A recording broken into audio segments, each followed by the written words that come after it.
Друзья, всем привет, с вами Сергей. Наконец-то в моей мастерской появился долгожданный помощник. А именно купил себе долбежно-позовальный станок от компании Harvey Roos. Модель GIB MS3-8. Данный станок предназначен для соединения деталей методом Ship-Pass.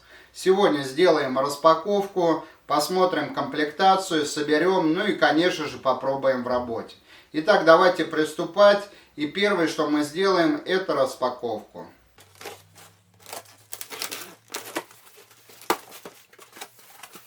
Сверху мы видим инструкцию, рычаг, газлифт,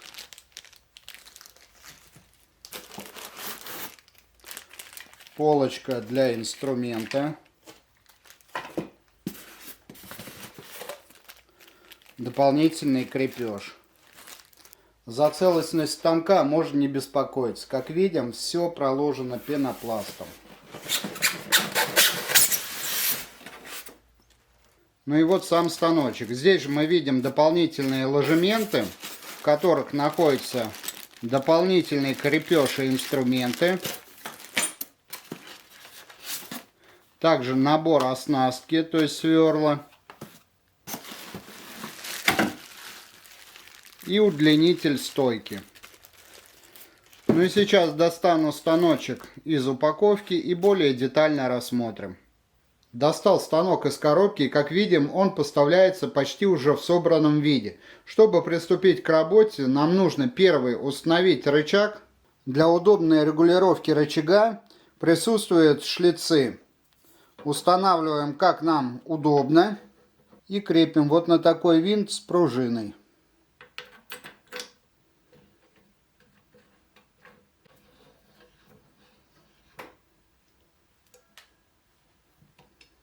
Далее установим газлифт.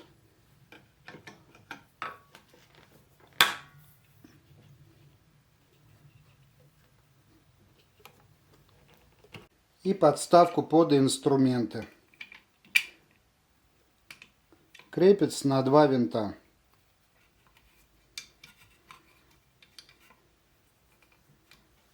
Также с завода есть вот такая проставка, которая служит для увеличения высоты обрабатываемых деталей. Я данную проставку не буду устанавливать, потому что такой высоты мне хватит на первое время. Но хочу сказать, что вместе с проставкой также в комплекте идут и дополнительно болты, а также направляющие. Вот для этого упора. Ну а теперь рассмотрим сам станочек и органы его управления.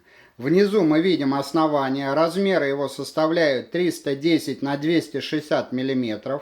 Станок и детали выполнены из массивного чугуна, поэтому вес данного станка составляет 39 кг. Для управления упора нам потребуется ослабить два флажка с одной стороны и с другой. И при помощи данной рукоятки пододвигаем уже наш упор на нужную нам длину. Кстати, хотелось бы отметить, вот здесь зубчатые передачи, и здесь специальная пластинка, чтобы эти зубья не забивались опилками. Тогда наш упор не будет двигаться. А так придумали специально защиту. Считаю, это отличный вариант. Для удержания заготовки используется следующий упор. Регулируется тоже при помощи флажка. Ослабим и поднимаем на нужную нам высоту. Данный упор не дает подниматься заготовке вместе со сверлом. Также с этой стороны мы видим многопозиционный рычаг для регулировки глубины сверления. С обратной стороны мы видим газлифт и ограничитель глубины долбления.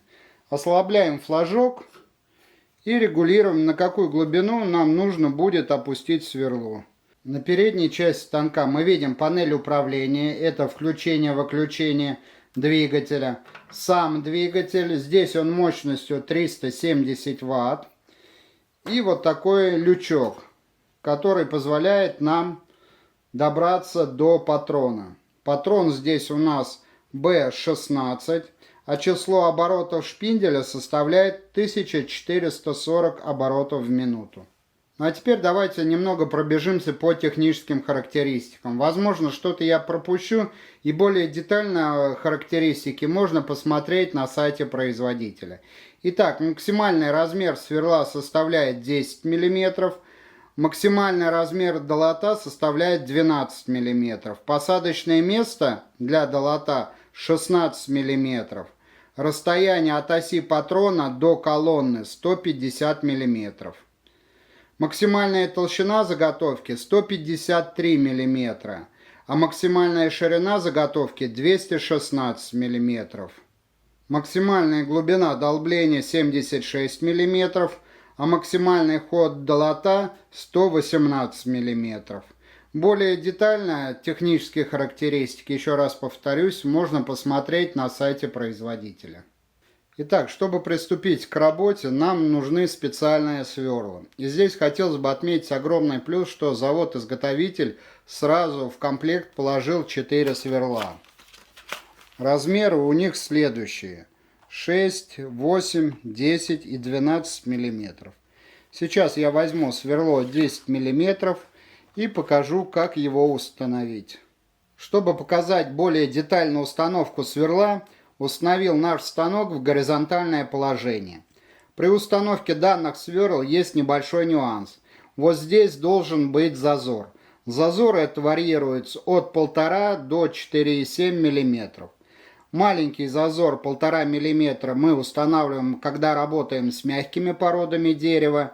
Больше зазор устанавливаем, когда работаем с твердыми породами дерева. Сегодня я вам покажу, как я настраиваю зазор 1,5 мм для мягких пород дерева. В этом мне поможет обычная шайба. 6 мм, как раз толщина у нее 1,5 мм. Итак, устанавливаем сверло в патрон.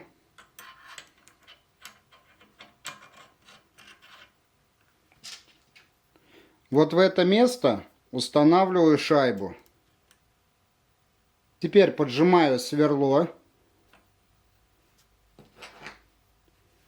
и затягиваю патрон.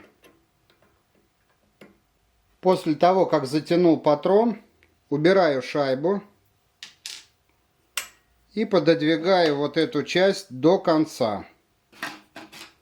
И теперь затягиваю винт. Все, сверло установлено. Ну а теперь пришло время поработать. Есть вот такой брус 50 на 50. И сейчас здесь сделаем паз.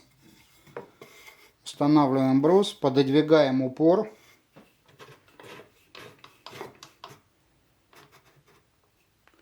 Затягиваем флажки. Затем опускаем прижим. Прижим нужно зафиксировать так, чтобы наш брус спокойно двигался. Все, и можно приступать к работе.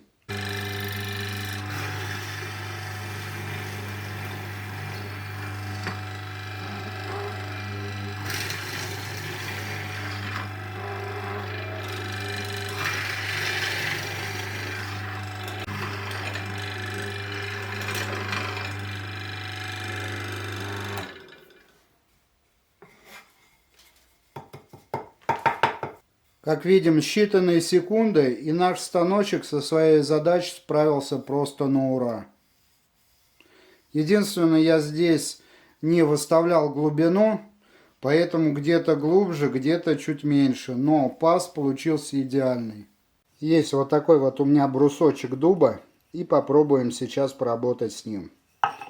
Настроил упор.